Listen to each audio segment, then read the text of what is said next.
¿Qué tal amigos, amigas? Bienvenidos al espacio de entrevistas Quito TV por Telesucesos. Telesucesos 2929.1, televisión abierta 73 en TV Cable, 43 en Claro TV. Además en tiempo real en redes sociales, en Facebook Live, Telesucesos Quito y en YouTube como Telesucesos HD. Además en YouTube se queda grabado todos y cada uno de los programas que se producen aquí en el canal. Así que si usted se perdió por cualquier razón este programa o cualquiera de los otros programas, accede a Telesucesos HD en YouTube. Ahí están cargados todos y absolutamente los programas que se producen aquí en el canal. Tenemos el día de hoy la presencia del doctor Pedro Cornejo. Él es neurointervencionista del Hospital Carlos Andrade Marín, el HCAM conocido aquí en Quito y creo que a nivel nacional, que es el Hospital del Seguro Social. Y queremos difundir a la ciudadanía, a los televidentes que nos acompañan con su sintonía, sobre un procedimiento que se llama trombectomía mecánica para pacientes con ictus cerebral o ACV, que es accidente cerebrovascular. Doctor, bienvenido primero, ¿cómo está? Muy bien, muchas gracias, agradeciendo la oportunidad de esta entrevista para difundir, para hacer conocer las nuevas técnicas que estamos manejando para el bienestar de la salud de la población. Correcto. Antes de hablar de la técnica, hablemos qué es esto, qué es el ictus cerebral o accidente cerebrovascular. Ictus es una palabra que tiene origen latín y que significa golpe. Realmente se ha acuñado en lo que es la terminología médica, particularmente en los accidentes cerebrovasculares, como usted mencionaba, o enfermedad cerebrovascular, ya que es un cambio rotundo y repentino en la habilidad de la persona para su comunicación social. Entonces ese rompimiento pues es como un golpe y por eso se lo ha denominado ictus, a ese cambio brusco en la forma de relacionarse de la persona con el medio. Es decir, una persona que puede estar normalmente actuando tiene un rompimiento, tiene un cambio que es evidente y eso se puede haber producido precisamente por un ictus, que es un golpe cerebral, o por un accidente cerebrovascular. ¿Es así? Así es. Solo por aclarar, no tiene que ver con un impacto, con un traumatismo, no. Es un cambio rotundo. Es un golpe porque cambia, es un cambio rotundo. Exactamente, es un golpe rotundo a su actualidad o a su actividad, su ralentí o su estado normal. Entonces por eso se le ha acuñado término de origen latín o de latín que pues hace alusión precisamente a este cambio brusco. Estos accidentes... Perdón, también se le llama stroke por eso. Ah, ya, correcto. Stroke. Estos accidentes cerebrovasculares, ¿cómo se detectan? La persona que ha tenido un accidente cerebrovascular se puede dar cuenta que existe un cambio, no sé, en el temperamento, en la forma de ser, en la forma de comunicarse. Uno mismo se puede dar cuenta si ha tenido un tipo de este evento. Correcto. Como usted bien lo menciona, pues la persona puede percatarse, puede percibir por sí misma del cambio o lo puede hacer un acompañante, un familiar, un amigo, alguien que nota que algo ha cambiado en esta persona. Hay un score, una escala que se llama escala de Cincinnati, que es bastante sencilla desde el punto de vista de interpretación y que maneja tres condiciones o tres puntos elocuentes en la persona. Elocuencia, hablamos de algo que es un defecto que a usted se le va a notar enseguida, que no es normal y que es brusco, ¿no? Entonces, estos tres parámetros o estas tres características o variables son el lenguaje, ¿no? Si una persona de repente empieza a tener dificultad para hablar, para comunicarse, para entender, para coordinar incluso. Exactamente. Entonces, eso ya es un signo de alarma. Otro detalle es la motricidad. Si usted de repente pierde la fuerza en el brazo, en la pierna, ¿no? O en la mitad total del cuerpo, en el hemicuerpo, entonces también eso es otro signo muy sugestivo de que está sufriendo un ictus cerebral, un accidente cerebrovascular. Y la otra es, otra condición también importante, es la mímica facial. Si usted de repente nota que la persona que está dialogando con usted o usted mismo se percata, percibe que no puede sonreír adecuadamente o no puede articular bien la palabra, no porque no tenga la capacidad de pensar el lenguaje, sino porque no lo puede articular bien. Es un signo que nosotros le conocemos como disartria, ¿no? O también, pues, cuando uno trata de sonreír y los músculos faciales se desvían hacia un lado de la cara, eso también es otro signo de alarma.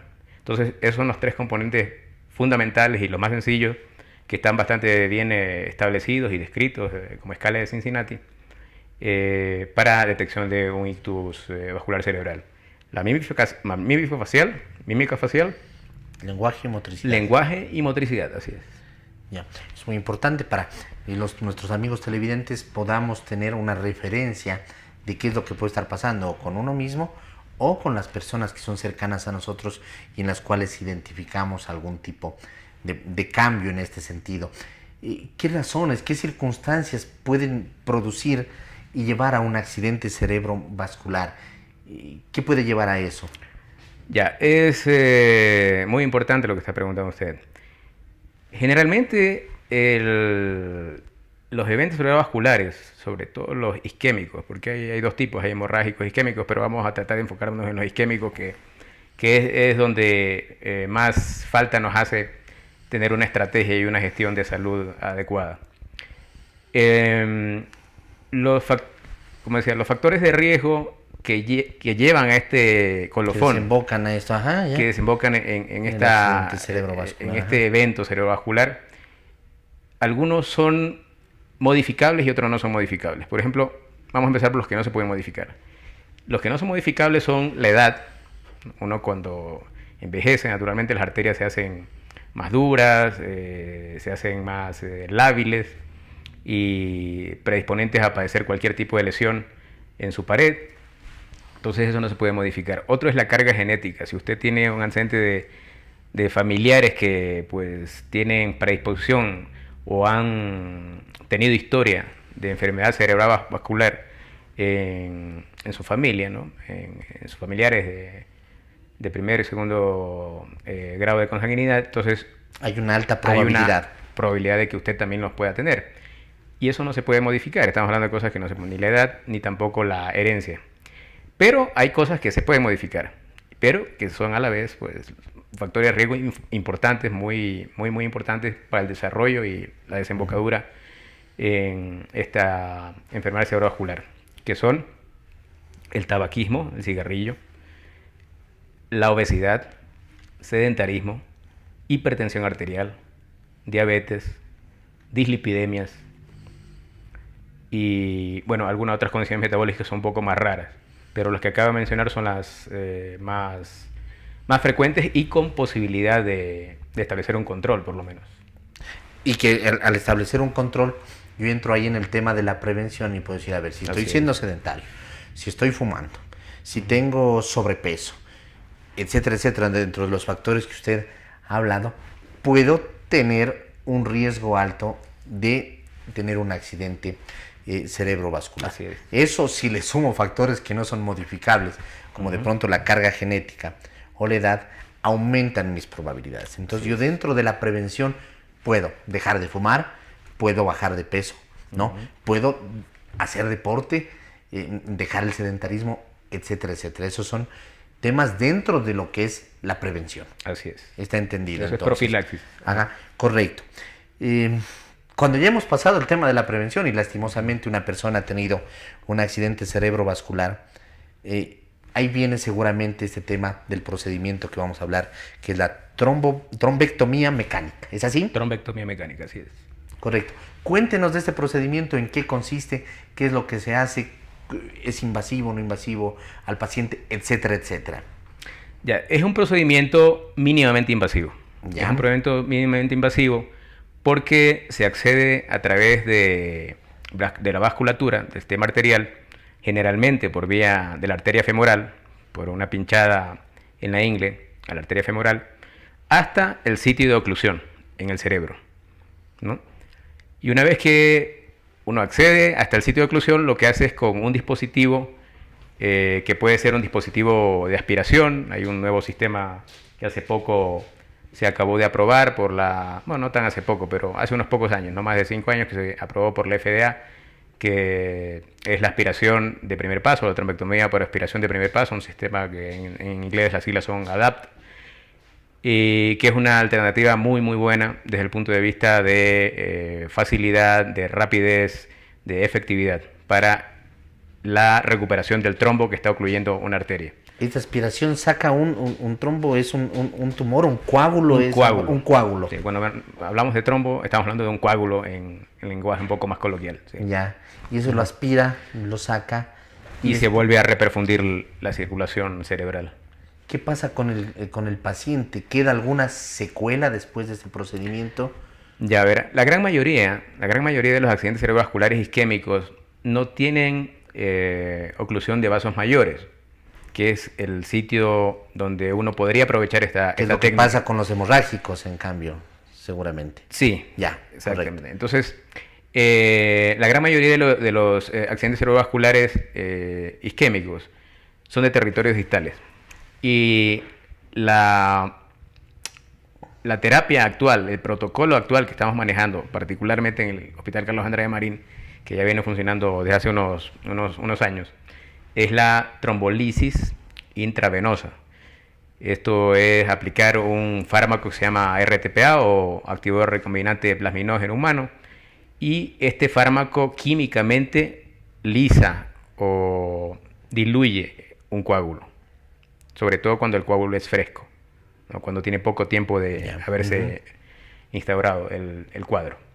Entonces, eso está aprobado desde el año 96 por la FDA, estamos hablando de Food and Drug Administration en Estados Unidos, y se ha venido usando y se mantiene como una terapia de primera línea. Pero esto es para pacientes que llegan dentro de un periodo de ventana adecuado, cuando el coágulo es fresco y cuando la enfermedad recién se ha iniciado. Correcto. Por ponerlo en tiempos francos y bastante exactos, hasta las 4 horas y media, ¿sí?, de haberse iniciado. Se dio cuenta que ya no, ha perdido la motricidad, que no está hablando bien, que no coordina.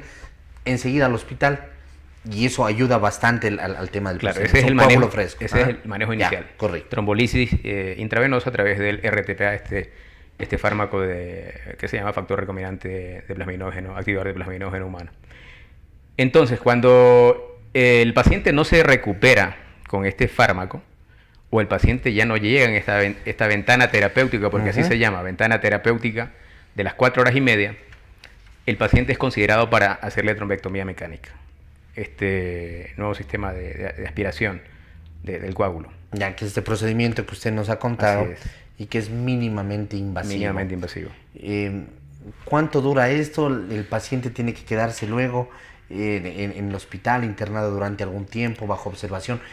¿Cómo es ese procedimiento? Así es. Por protocolo, el protocolo es un procedimiento estandarizado, ¿no?, que está homologado o está aprobado generalmente por sociedades internacionales que son líderes al respecto. Hablemos de la Asociación Americana del Corazón, etcétera.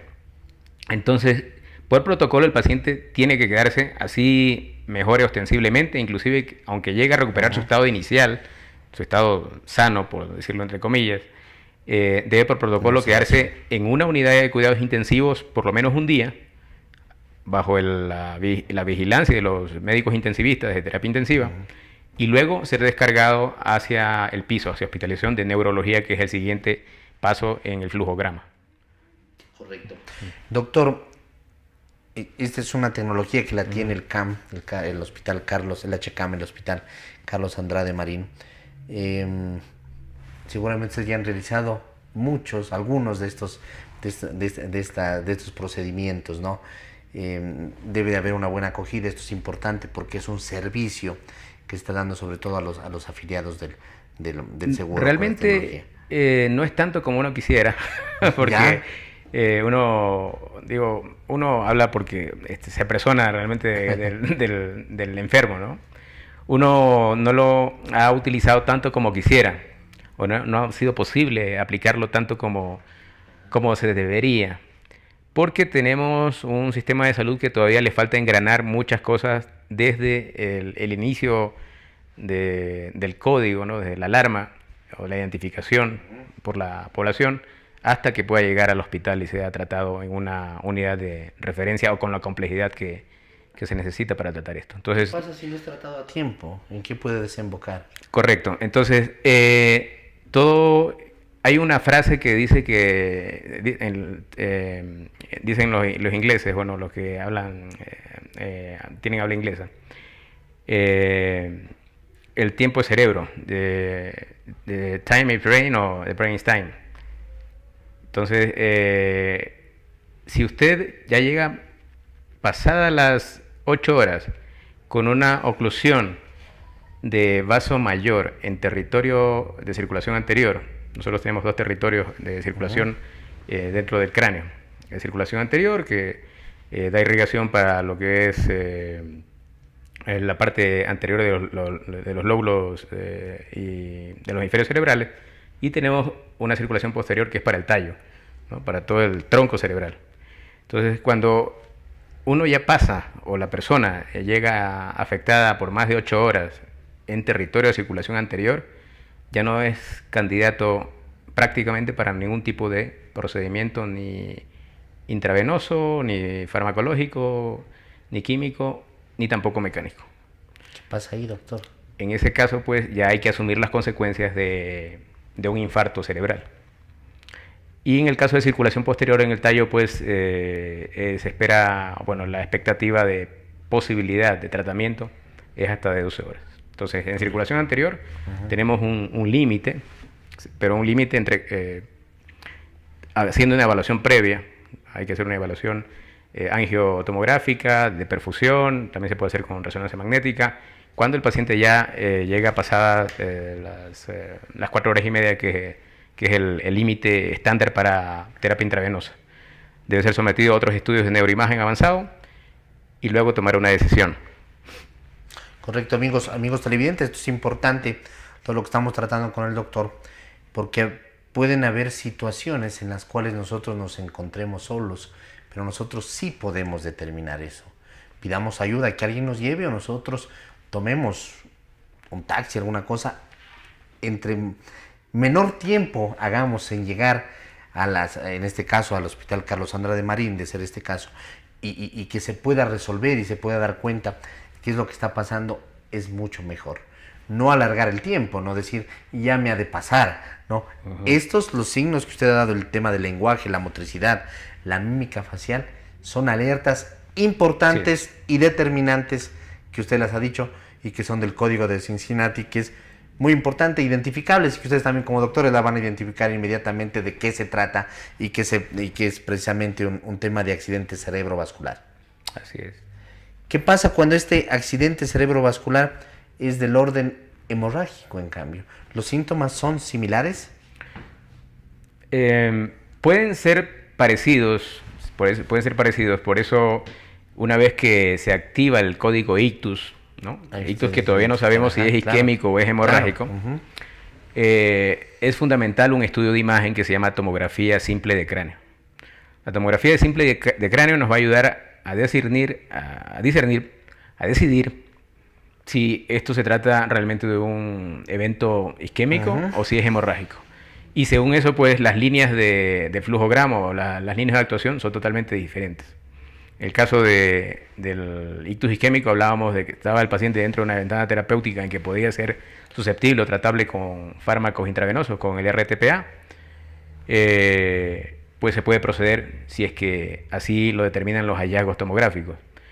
Si se trata de un ictus hemorrágico, está totalmente contraindicado el uso de RTPA intravenoso, porque eso agravaría el ictus hemorrágico. Entonces, es fundamental, una vez que se ha establecido el sistema de alarma, o sea, que el servicio de emergencias médicas, cualquiera que sea la puerta de entrada para que ingrese el paciente a este código de activación, se realice el estudio tomográfico pertinente para que se pueda elegir una de las 2 estrategias de tratamiento. Correcto. Doctor, ¿hay algún otro síntoma, alguna otra cosa que pueda alertar antes de que se produzca este accidente cerebrovascular? Qué sé yo, me está doliendo la cabeza intensamente y no sé de qué se trata. ¿Puede haber así un síntoma antes de llegar al tema del accidente cerebrovascular? En el caso del ictus hemorrágico, tiene más posibilidades, porque cuando hablamos de hemorragias intracraneales hay algunas posibilidades. Tenemos hematomas subdurales, hematomas epidurales, hemorragia subaracnoidea, hemorragia intraparenquimatosa, etc. Entonces, hay algunas posibilidades dentro de las hemorragias intracraneales. En el caso particular de las hemorragias subaracnoideas, el síntoma cardinal suele ser la cefalea intensa, como nunca antes la había padecido esa persona o ese paciente. Ese es el síntoma cardinal. Me duele la cabeza como jamás me ha dolido. Eso es un signo de muy alta alarma, porque es muy probable, más aún si está acompañado de un déficit elocuente, ¿no? Si está acompañado de que el paciente se desmaya, pierde el estado de alerta, pierde la conciencia, o si pierde la motricidad, etcétera, lo que hemos estado hablando hace un rato, acompañados del dolor de cabeza. Entonces eso es muy, muy, muy sugestivo de que a lo mejor se trata de una hemorragia subaracnoidea, y en ese caso la etiología o el provocador, la lesión que va a resultar en esta hemorragia suele ser un aneurisma cerebral. En el tema de salud creo que todos somos responsables nosotros sobre nuestro propio cuerpo, identificar cualquier cosa cambiante. A veces pensamos que a nosotros nunca nos va a suceder nada, ¿no? Y eso creo que es una condición natural del ser humano. Dice, no, a mí nunca me va a pasar esto, nunca me ha de pasar este otro. No lo decimos, ¿no? Pero lo llevamos adentro. Decimos, no, a mí no me ha de pasar esto. Pero son muy frecuentes. Pero son cosas que son frecuentes y que hay que identificarles. Cualquier síntoma de alerta, nosotros a veces nos fijamos más en las cosas materiales y estamos en el auto, y en el auto decimos, no está el auto igual que antes, alguna cosa está fallando, ¿no? Y a veces no nos damos cuenta que alguna cosa está pasando distinta en nuestro cuerpo. Todo signo de alerta puede ser, todo cambio puede ser un signo de alerta sobre una determinada enfermedad, sobre una determinada complicación, sobre un determinado evento. Así que eso es un tema muy importante dentro del tema preventivo, y tomar las herramientas correctas, los caminos correctos para poder, en el caso de esto, de los accidentes cerebrovasculares, y si está dentro del tema isquémico, poder tener el tema de la trombectomía mecánica, que es un procedimiento, y sobre todo en el menor lapso posible, o sea, llegar de manera inmediata a solicitar el auxilio necesario. El tiempo de cerebro. Eso. Doctor, queremos agradecerle. Es importante, y qué bueno que el Hospital Carlos Andrade Marín, que a propósito también está en un sinnúmero de adecuaciones internas, tenga este tema, este procedimiento de la trombectomía mecánica como una función, un servicio que se da para los pacientes con ictus. Ictus significa un golpe cerebral, y que no es un golpe físico, sino indudablemente es un shock, una cuestión que cambió totalmente el tema cerebral, y que es el accidente cerebrovascular. Doctor, muchas gracias por haber estado aquí, muy gentil, creo que ha sido ilustrativo para nuestros amigos. Gracias a ustedes y a los televidentes también. A la orden, muy gentil, doctor. Muchas gracias. Amigos, ha sido el doctor Pedro Cornejo quien ha estado el día de hoy con nosotros hablándonos sobre este procedimiento, el procedimiento de la trombectomía mecánica para pacientes con ictus cerebral o accidente cerebrovascular. Muy importante identificar cuando tengamos un cambio en el lenguaje, en la motricidad, en la mímica facial. Puede ser una alerta, es más que seguro, de acuerdo a estos parámetros del código de Cincinnati, de que se trate de un accidente cerebrovascular. Llegar en el menor tiempo posible a pedir un auxilio hospitalario, un auxilio médico que nos permita tratar a tiempo estos temas, que en el caso de un accidente cerebrovascular isquémico puede ser reversible y podemos tener luego una vida, digamos, normal. Es muy importante. Hay factores no modificables, que no son modificables, de edad y la carga genética. Y hay otros que sí son modificables. Cuando estamos con el tema del tabaco, cuando estamos con sobrepeso, cuando estamos con sedentarismo, etcétera, etcétera. Gracias, doctor. Muy gentil. Amigos, hasta la próxima. Pasen bien.